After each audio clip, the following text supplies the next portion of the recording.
এখানে আমাদের প্রাক্তন জেলা টিএমের নেতৃত্বে উপস্থিত আছেন আমার ভাই রাহুল থেকে শুরু করে এই অঞ্চলের সমস্ত নেতৃত্বরা এখানে উপস্থিত আছে।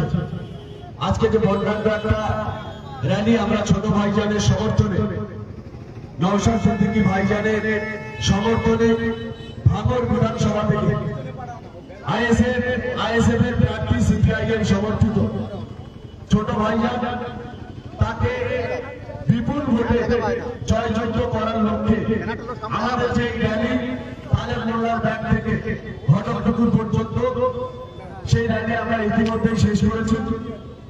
আমরা এখানে আজিজা সাহেবও আছে, সিপিএম এর অন্যতম প্রবীণ নেতা। আমি বেশি কথা বলবো না, এখানে সমস্ত নেতৃত্বরা আছে। আমি শুধু দুটো একটি কথা বলবো। আপনারা সকলেই দেখেছেন গতকালকের মিটিংটা। আমরা দেখেছি যে গতকালকে মিটিং এর শেষ পর্যায়ের দিকে হাজার হাজার চেয়ার ফাঁকা। আর কেনই বা হবে না ফাঁকা? কালকে এসে কি বলছে? বিগত দিনে যাকে বলেছিলেন যে তুই তো জীবনতলায় বোম বাঁধিস, আবার তাকেই এসে পরবর্তীতে এসে বলছে কি যে ও আবার ডান হাত।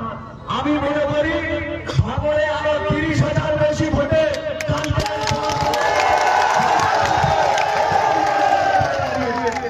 কালকে যে বক্তব্য রেখেছে তাদের দলের নেত্রী, তাদের দলের নেতারা, আমি মনে করি